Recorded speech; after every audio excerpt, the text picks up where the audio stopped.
Hey guys, welcome back to the Ice Project. Today is going to be a Q&A show with my guy Vintage Jackson behind in the producer seat. But before you jump in, we're going to be giving away free YKTR clothes for a year for one lucky Doozy Club member as well. So if you want to join the Doozy Club, there's a link down below. Now, if you've been a part of the Doozy Club for a long time, if you've been there for 6 months, you're going to get 6 entries. If you've been there for 1 month, you're going to get 1 entry. And if you've been there from day dot, you got a lot better chance. So we're going to be giving away free YKTR clothes for a year in January. So imagine not having to line up for the collection drops. You're just going to get everything from YKTR and also our activewear, which is the stuff I'm really excited about. So all you got to do is just give us your size. So make sure you're part of the Doozy Club. There's a link down below. Sign up. You got to be in it to win it. Roll the intro.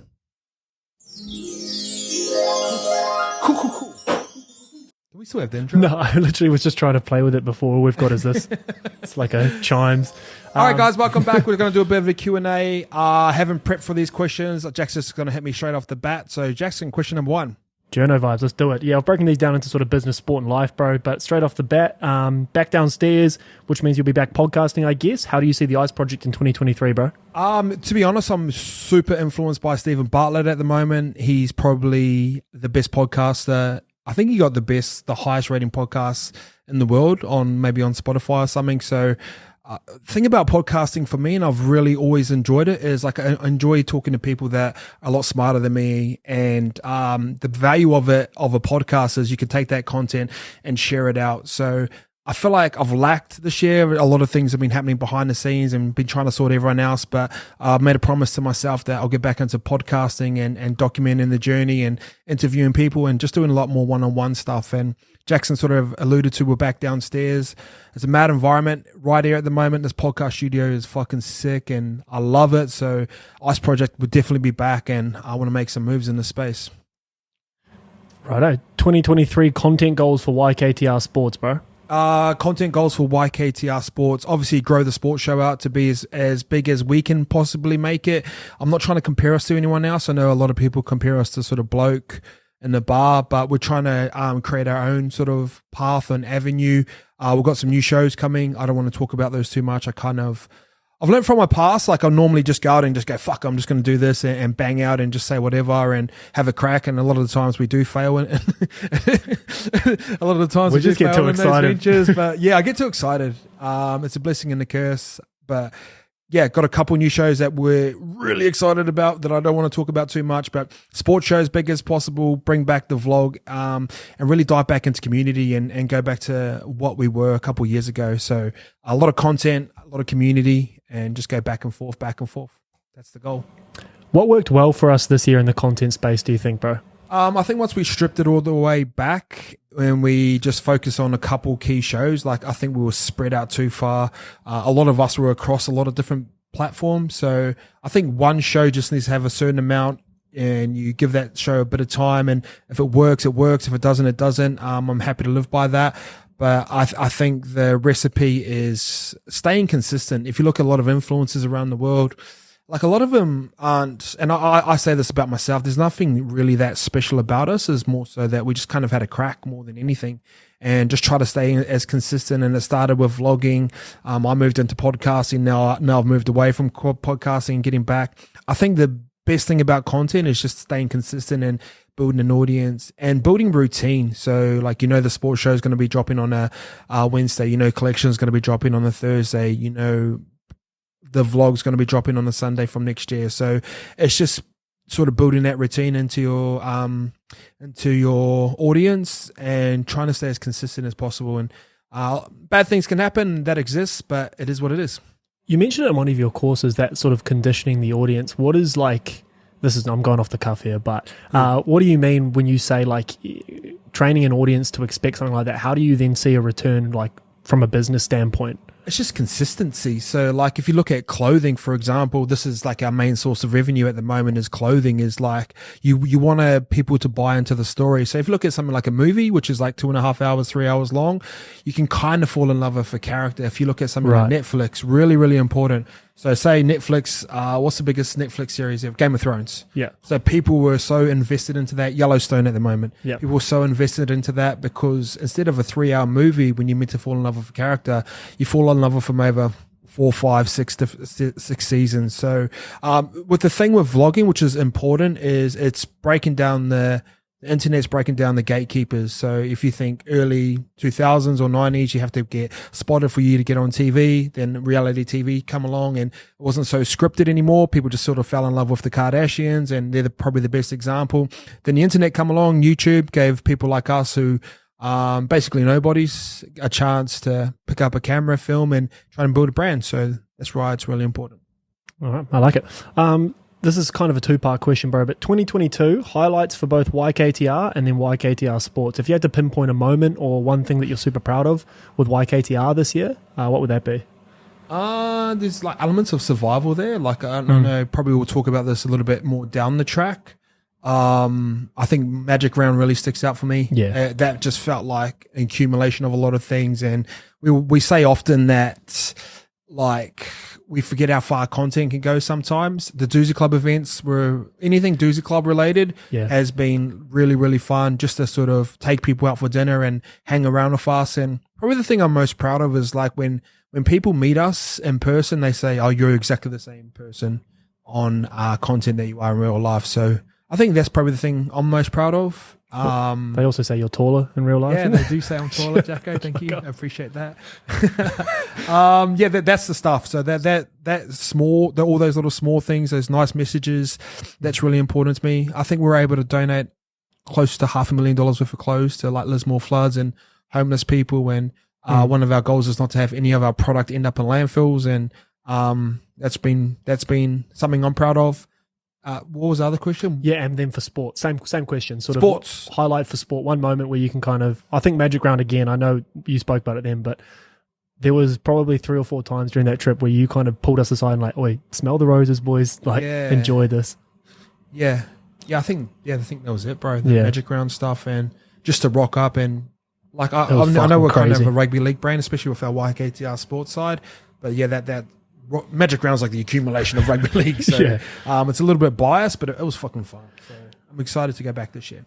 Speaking of rugby league, let's talk Chico and Corey, with both the boys overseas now, bro. And I do have a personal question about that as well. But from a business standpoint, how do you see the boys fitting into content, if at all, while they're away? And how do you see their sort of role within the YKTR sports space over the next, let's say, 12 months, bro? Yeah, that's interesting. That's a really good question. Obviously, Chico's going over today. So I've not told him, but I've asked him that he needs to be filming content over there. I think Chico and Normie content is kind of just really organic, and it gives us that wholesome, easy watch. Yeah, it feeds the day ones. You know what I mean? So that really fills that up. But how do they fit in? I think for them it's just content based. They just need to show their face around, plug in where they need to be over the next 12 months, film content. I think Normie wants to have a say in design, so I've got a spare laptop here that's getting sent over to Normie today. Oh, cool. And he's going to start designing. So me and Norms have been having big chats lately. I think he's really excited to come back. I think Chico will take off for a couple of years, which is like okay. Which is the dynamic of YKTR, like Chico's kind of always been like in and out. Like when we first started, he took off to England for a year and a half. He was in Brisbane for a year and a half. He sort of come back down here. So kind of used to that dynamic. But yeah, Normie's been away for like 2 years now. So off the back of that, just probably a footy fan question. Would you say like Chico's got a lot more like footy left in him? Is that fair to say? Or like in terms of, do you see him continuing to play for the next few years? Yeah, he just loves it. He had that 2 years taken away from him through drug suspension. So I think he's still got that edge where like Normie lost that edge a couple of years ago. So, but if you know Normie, like he was just good at football and he got paid very well good, for it. So he was just like, he's happy to cruise about and do his own thing. Like you could put Normie in an empty room and he'd be happy. You know what I mean? It doesn't take too much for the kids. So, Chico's still got that itch, and he's got that travel itch where Normie's sort of knocked that over the past year. Yeah, had a girlfriend going around seeing Europe. So, I can see Chico parking up over there for a couple of years. Sweet. All right. Business question. If you could make a fresh hire tomorrow, not to say you would, but if you could, what role would it be and how would you see it fitting into the business? I think still producer content. like the sort of Caleb vibe, but can cover another role. So someone who could potentially look after marketing, Facebook advertising, even though I can do that and I've got Dice Digital doing mine, but someone who could cover that role like Monday and Friday, and sort of help out in filming. I think one thing about working at YKTR, you can't be too narrow with your skill set. You kind of have to be across a lot of things. So I think that would be really important. I'm back into design now and actually really enjoying it. So I always said designer probably about a year ago, but I'm taking back over control of all that. So yeah, what do you think we need? Yeah, no, I'm not too sure, but I mean, just off your point there, like I came over here with quite a narrow skill set in terms of my ability to storytell. It was almost exclusively written, and now I'm pretty confident in saying I can produce and shoot and edit, not to obviously the level of the old Swiss Army knife out there, but yeah, I think like you said, you are very capable of learning in here, absolutely, because I came as a bit of a fucking blank canvas. But yeah, multi-skilled producer, content editor makes sense to me. I think being a solid dude is probably the first and foremost. I'm sweet with Simi. Like I know we've had a little bit of a if lately. Caught up with him on Saturday, and like we're fine. Caleb come through the office the other day, and fuck, it was great to see him and see how much he's like someone who's grown up over 3 months. Like he's probably the quickest. I think it's like probably, a 25-year-old come through the door. It was like he was speaking. I was like, what the fuck? Who's that? So it's compared to the guy who come through. But yeah, just someone who really fits the mold, who's not afraid to work, who's not afraid of accountability. I think I'd look at those metrics before anything else, and everything else can be taught. Yeah, that's a good point. Like we said before, but there's nothing special about us. We just rock up and film and have a crack. Like Scope's grown so much over the past 2 years, but he just rocked up and had a crack every single day that he was here. Then obviously you just grow and get better, and you just keep practicing, and there's no like special formula. You just got to keep rocking up. There you go. Last little business question before we move on to a bit of footy and then live stuff, bro. You spoke about on recent pods about recession planning. If you were to start a business in 2023, what would be some key precautions you would take, and what area or space do you see as potential growth market? I think a lot of individual brands are going to really take off. Like I wouldn't be trying to rush in to buy any office space or right. If you want to study recessions, look back on old recessions and see what's been happening. I think pricing point is going to be really important over this next couple of years. So I think us will be okay because our hoodies aren't priced too crazy. Our product is like our demographic is going to be okay during these times. But I was just reading into recession and what sort of markets get hit the most. So I'd be staying away from those. But if I was individual, if you're able in a position to mentor or self-educate, like this is what I'm going to be doing. I'm going to be building out some new courses with my friend Jade Spooner. We've got a great dynamic, and we've got dinner tomorrow, so I'm building those. A lot of personal branding style stuff, so nothing that requires like COGS, cost of goods, no expenses. Oh, is that what COGS means? Cost of goods sold. I've never known what you've been saying when you say that. So you buy a product, it's called COGS. Right, that's what it's called on. I always thought you meant COGS as in like turning wheels, like COGS. Right. No. So like stuff like that. Anything that's light fun, we're going to be moving into trying to get a bit more brand deals for the brand because it's a lot easier. It's a really tough question. I'd still try and build an online business, like an e-commerce style business, but I'd keep it at home. If you look at YKTR's journey, like when we were tight for money, everything was just ran out of my house and spare bedroom. So I'd be doing the same as that. E-commerce, anything moving towards the future is going to be a good spot to be. Easy. All right, let's move on to sports. Do you envisage YKTR Sports as still that player hub for content rolling forward? So I asked that, bro, more as could we expect to see more of the boys in and around, be it content or just process, rolling into 2023? Or are you happy with sort of the current talent that you've got? No, I want more, but it has to be the right talent. So yeah, like obviously people know Cheese is a part of what YKTR Sports, but like, and he just hasn't been around. His first game in Sydney was like round 14. It was like July or some shit. Yeah, it was weird. Was that Chico's game? Yeah, I think it was. I think it was. No, I think those are two separate games. Right. Either way, yeah. Yeah, so like. He was here fuck all. Yeah, when we signed Cheese, we're like, oh, we're going to build all this content around him. It's going to be cool. And just never was here. Yeah. It was kind of weird. So I get that question a lot about Cheese. It's like, when's he going to come and do stuff? So hopefully, I think he's here. I think he moved here today. So Yeah, I did have another cheese question, but it was more just a case of now that he's at the Roosters, how do you see that maximised for both parties, for both cheese, like what we can do for him, and then what he can do for us in a dream scenario? What can we do for him? I think I see cheese, and I've said this to him. It's kind of like a really basic case study of potentially how we could build out a personal brand for an individual and it be mutually beneficial. And I always wanted to do it with Normie when I was vlogging on my own, like had no money. I was just going to go, Norms, I'm just going to follow you around for the year and film you and like try and build out and get you some brand deals. Like this is like one of my first little business ideas before YKTR kind of took off. But I just think there's a space there for now. I look at someone like No Limit. I look at someone like Clutch Sports over in America, where they kind of just get like a network of maybe 4 or 5 players and we all just bounce off each other. So Cheese has got great leverage. I think he fits our brand tone, lighthearted, fun, good player, not scared to say what he wants. Kiwi. I think he suits us. Yeah, we gravitate towards Kiwis a little bit around here. But I just see it as like we got a gap right now because we're not current players. So our content, when we were current players, when I was filming Normie, that was firing. So I think he plugs that gap for us, and I think that's really important.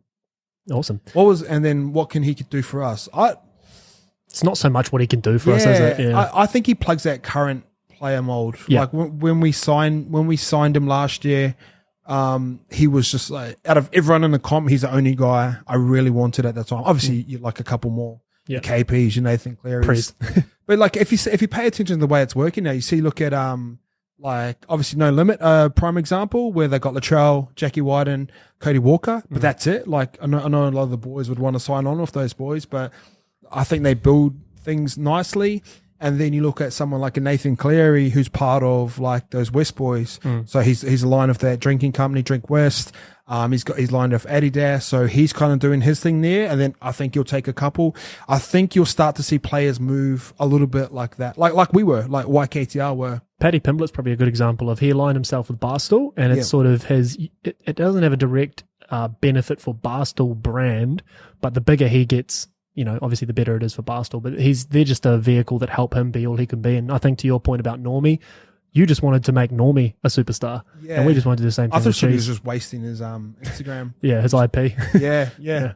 And like those weren't the type of conversations we were having at the time. But like I think the Paddy Pimblett thing was the trigger for me to go, let's sign Cheese, because it was like I didn't really think of it that at that time, and obviously Cheese got suspended from Adidas at the time. So that was a really important part because we were big into Barstool at the time and still are. So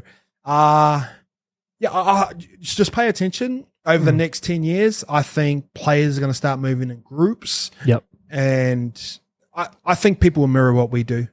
Like there'll be 4 or 5, they'll try and make a content house like this, book podcasts, sell ads, sell merch. But hopefully we're on the forefront of it. I agree. I also think the secondary arm of that eventually will be the straight up day-to-day player management. So not that we're moving in that space. We don't manage Cheese. We're not going to try and get a deal for him NRL wise, but I think down the line, that's something where it should be a one-stop shop. You look after them socially, you look after their brand deals, and you look after their playing career as well. Yeah, we've said that from the jump. Yeah, we could do that now. Yes. Yeah. But like we just really wanted to focus on like saying getting Scope and his show right, and then moving. I think we were just trying to go look after Scope, look after Simi. Yeah, let's look after Cheese as well. Just kind of focus on a couple people, and that's it. Like you only need a couple, and you can build a few good things. One thing I've learned about dealing with the players is like just making sure there's a great relationship there. Like you're not trying to fuck them over in any way, because a lot of people are. Showing them like the money, the deal we've pitched to the new guys that we're trying to get on, either in league or outside of league, is like we just be up front of them and as transparent as possible. And sometimes you just go, bro, it might not work, but fuck, let's have a crack. So I think that's really important with players. And like I know me and Cheese got that relationship. I know like we sort of trust each other, and everything's been open and transparent. And that's got to be a key part, because in management it's super slimy. So I think you'll see a lot of players start to negotiate all their own shit over time. Adam Dway's negotiating his own deal now. Yeah. I think he will too. I think Benji was the first one I really remember. The first big dog started doing it. Well, there's probably way more, but that was the first one that I remember. But Artie Savia, Artie, yeah. literally one of the best players in the world. The best player, yeah. Going up against the NZRU. Fuck that. Yeah, so. All right, last sports question, bro, and then we'll get on to a bit of personal stuff. But outside looking in, what have you made of the delayed CBA NRL negotiations? I know we kind of had a little brief coffee chat this morning, but what have you made of the whole saga? I find it weird. Did it ever happen when you were playing? Was there ever any negotiations that dragged? Or? Yeah, there were CBA negotiations, but where the players got fucked over last time was they got outworded in the court of law. So not court of law, but in the CBA. But so what had happened is what the players go, we're going to share the profit of the company, and then what NRL did was make sure the business ran without profit.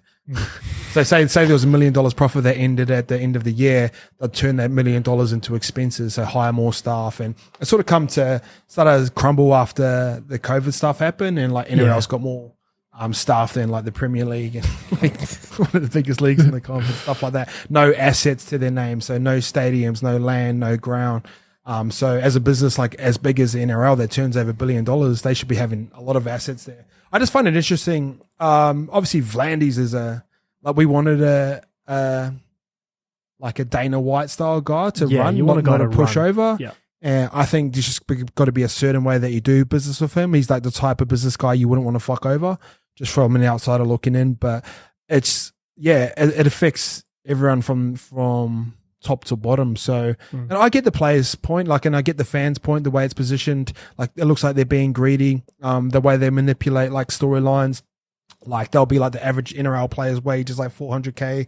But like, you got to understand the average and the median is very different. So what the median is, so average is all the salaries, like the total salary cap divided by the amount of players, that gets the average, which is around $400 or $400K, which is great money. Don't get me wrong. And the boys should be getting this. But the other part is like the median is like the guy who's actually in the middle. So say there's 500 players, the guy who's paid at 250, like what does he get paid? And I've done I think a podcast or a Instagram story of this during COVID. And those numbers are very like skewed. So the way they manipulate stories through the journalism and media, just be careful on what you read. I feel like the players just want the same share. That like as the game grows, the players should get a part of that. And a big part of that is like if you take the players away from the game, like you can say any other part of the game, like, and I don't want to be rude or anything, but like to be a fan of something, you have to watch something, or to referee something, you have to referee someone. So and the players aren't like disrespectful in asking for the same amount of share in a game that is growing, but it needs to get done sooner or later. I think it will. It's supposed to be. We've been told this week, so it might be flicking old Tommy Simons a message, see what Dragon's got to say about it. But, here's my analogy on the players. So, like, if you think of a burger, so here's the bottom of the burger. That's the history of the game. The players understand that. The top bun is the current NRL now. So these are the things that hold the game together. The NRL, the corporate body, and the past of the game. So this keeps the whole thing together. Now the players are like the meat patty. So in my opinion, the most important part of the game. The fans are like the special sauce. Like without the special sauce, we're just like every other sport as well. And the refs are like the gherkins. Like nobody likes them, but they're there anyway. But what you do with this burger, if you take away the meat patty, what you've got? Just a piece of sloppy bread with some gherkins in it as well. So all the players are saying is they're not the whole burger, but they are a very important part. And I agree. And the second part of this is a lot of fans will compare their own wage to NRL players. They're like, why don't they just go pick up a spade? And I think that's a lazy argument to have. So like, and people say it on YKTR Sports sometimes. They're like, if they don't like it, come pick up a spade at 6 o'clock in the morning. But then we could counter that and go, if you don't like picking up a spade, why don't you just work at an office job and you can start at like 9? Like you can get like really petty in that way. But the reason why these boys make money is because a lot of people watch them play. Now, let's just say like a tradie, like if there was a scaffolding games and it was kind of like the X Games and you're a gun scaffolder and you build all these things up and then you can fill up a whole stadium and people are watching that, a lot of scaffolders are going to get paid a fuckload of money because everyone's starting to watch them now. Nike want to sponsor fucking scaffolders. So that's the only reason. If a lot of people are watching you do your job, that's how you can get paid more. Now, rugby league's $1 billion game. A lot of people watch Origin. A lot of people watch NRL. There's a lot of money coming into the game. All the players are wanting is their fair share, and I think it's fair. Don't compare rugby league players or professional sports person just to the average Joe like me. And like they deserve to get paid more. Now, if you look at any other thing, like anything that gets attention, you look at movie stars, The Rock gets paid the most. You look at Kardashians. All they're doing is providing content for people to consume. So it's either entertainment or a form of escapism. And if you can get eyes on it, you can monetize it. That's all it is. That's as simple as I can put it. Money flows where attention goes, man. That's it. Easy money. All right, let's move on to some personal questions before we get you out of here, bro. What type of content are you consuming at the moment? So what's Isaac's favorite podcast or book, or what are you watching at the moment, bro? We're in a tough little period in business at the moment. So whenever I struggle, I fall straight back into Gary Vee, and he always seems to articulate things well for me. A couple other ones are Stephen Bartlett is kind of my outlet. I just really like listening to his interview style. Really tap into it. I think he's probably the biggest podcast right now. A couple other ones are Colin and Samir. They talk a lot about sort of content and spaces that we're interested in. It's probably more of a Lukey and me style content. But if you want to look up them, they're really good. I still watch Barstool Sports just for like research. I kind of like Still Scenes, which is their behind the scenes, aka Life at YKTR style show. I think that's really interesting to me. And just for pure entertainment, Flagrant and Theo Von. Anything with Theo Von on it, like that's just my like. I don't want to think about anything. I want to go to sleep. I just watch those guys. So nothing crazy. Just doubling down on things that work for me. Escapism. Theo Vaughn's the best. Yes, Theo Von. He's my favorite. Plans while you're back home, bro. What are you going to get up to? Get away. Honestly, yeah. I think we're 6 years in now for YKTR, and like I've been cranking for most of that. It's just usually over the holidays I try and crank some more, but I just kind of want to get away from it for a bit. Like I still love it, don't get me wrong, but I just kind of need a break. And last one, bro, personal goals for 2023. So maybe not necessarily aligned with business, but any personal goals that you've got or anything that you want to change or pivot towards? I think I'm going to try and run a marathon. Like I think. Oh, you're going to go Goldie? Yeah. Yeah, let's do it. I think I just got bored. Like this year I've just got like a little, like everything was going so well at the start and kind of got like a little bit bored. I wasn't really challenging myself. My biggest regret about this year, like I didn't spend a lot of time on self-development and reading books. I think I've read 2 or 3 books, like start to finish. I've done no online courses. And when I feel like stuck, it's just because I'm not growing, and that's basically it. So a lot more self-education, a lot more podcasting. These are kind of the things that make me happy. I'm creating new ideas and trying to put them out there to the world. I think a lot of this year has just been about management and putting out fires. Yeah. And you know what I've realized? I'm probably not made for management. So we talked about today, like if this scales out to a certain space or size, like bringing in a CEO, like I think like I don't want to really be the CEO of this business. I just kind of want to drive ideas and have fun and do cool things. I'm not really made for all that other stuff, to be honest. And I know it sounds cool to say that you're the CEO of something, but yeah, there's some put that on the business card, man. There's some downsides to that as well. It's been hard. It's been a drag, man. It drags you down, but yeah, it is what it is. If you're going to play in the rain, you got to deal with the mud sometimes. There you go, man. Is this going to be the last ice project for the year? Are we signing off? Nah, I might do a couple more. Do one more. All right, sweet, bro. Yeah, that's everything from me, bro. Sweet. Thank you. Bye.